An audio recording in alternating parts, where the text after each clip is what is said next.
អំពីព្រំដែនសមុទ្រ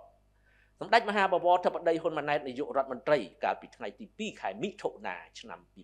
2026បានប្រកាសពីការចាប់ផ្ដើមប្រើប្រាស់យន្តការផ្សះផ្សាដោយបង្ខំ Compulsory Conciliation ក្រោមអនុសញ្ញាអង្គការសហប្រជាជាតិស្ដីពីនីតិសមុទ្រ UNCLOS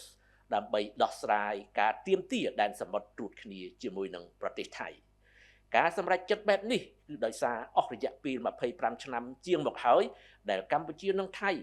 មានក្របខ័ណ្ឌទ្វេភាគីដើម្បីស្វែងរកដំណោះស្រាយដោយសន្តិវិធីឬការទាមទារដែនសមុទ្រត្រួតគ្នានោះគឺអនុសារណៈនៃការយោគយល់គ្នាឆ្នាំ2001ឬហៅកាត់ថា MOU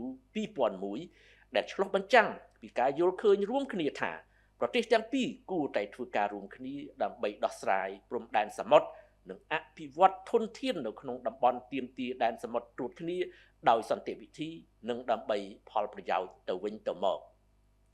ប៉ុន្តែគួរឲ្យសោកស្ដាយភាគីថៃបានសម្រេចចិត្តដើរចេញពីក្របខ័ណ្ឌទ្វេភាគីនេះជាឯកតោភាគីបើទោះបីជាកម្ពុជាបានស្នើសុំដោយទទូចឲ្យភាគីថៃពិចារណាឡើងវិញយ៉ាងណាក៏ដោយការនេះមានន័យថា MOU 2001ដែលជាក្របខ័ណ្ឌទ្វេភាគីព្រមព្រៀងគ្នាតែមួយគត់សម្រាប់ដោះស្រាយតំបន់ទាមទារដែនសមុទ្រត្រួតគ្នាមិនអាចប្រើប្រាស់ទៀតបានឡើយក្នុងស្ថានភាពបែបនេះរាជរដ្ឋាភិបាលកម្ពុជាបានពិចារណាយ៉ាងម៉ត់ចត់បំផុតនៅរាល់ជំរើសផ្លូវច្បាប់និងដោយសន្តិវិធីដែលមាននិងដែលអាចប្រើប្រាស់បាននេះគឺជាការពន្យល់ហេតុផលច្បាស់លាស់របស់សម្ដេចធិបតីនាយករដ្ឋមន្ត្រីកម្ពុជាសម្ដេចបន្តថាអនុសញ្ញាអង្គការសហប្រជាជាតិស្ដីពីនីតិសមុទ្រ UNCLOS គឺជាសន្ធិសញ្ញាអន្តរជាតិដែលកំណត់នូវសិទ្ធិនិងការទទួលខុសត្រូវរបស់រដ្ឋជាភាគីនានាពាក់ព័ន្ធទៅនឹងដែនសមុទ្រដែលក្នុងនោះ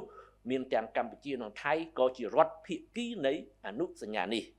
ការផ្សះផ្សាដោយបង្ខំដែលជាយន្តការផ្លូវច្បាប់ដោយសន្តិវិធីក្រោមអនុសញ្ញា UNCLOS នឹងអនុញ្ញាតឲ្យប្រទេសទាំងពីរបង្ហាញជំហររបស់ខ្លួននៅចំពោះមុខគណៈកម្មការឯករាជ្យមួយដែលមានសមាជិកជាអ្នកផ្សះផ្សាចំនួន5រូបនិងសុទ្ធសឹងតែជាអ្នកជំនាញឈានមុខផ្នែកច្បាប់អន្តរជាតិកម្ពុជាសង្ឃឹមយ៉ាងមុតមាំថាដំណើរការនេះនឹងបង្ហាញជាថ្មីម្ដងទៀតនៅតម្លៃពិតប្រាកដនៃច្បាប់អន្តរជាតិនិងការដោះស្រាយជម្លោះដោយសន្តិវិធីសូមបញ្ជាក់ជូនថាបច្ចុប្បន្ននេះភាគីទាំងពីរកំពុងជ្រើសរើសប្រធានគណៈកម្មការផ្សះផ្សា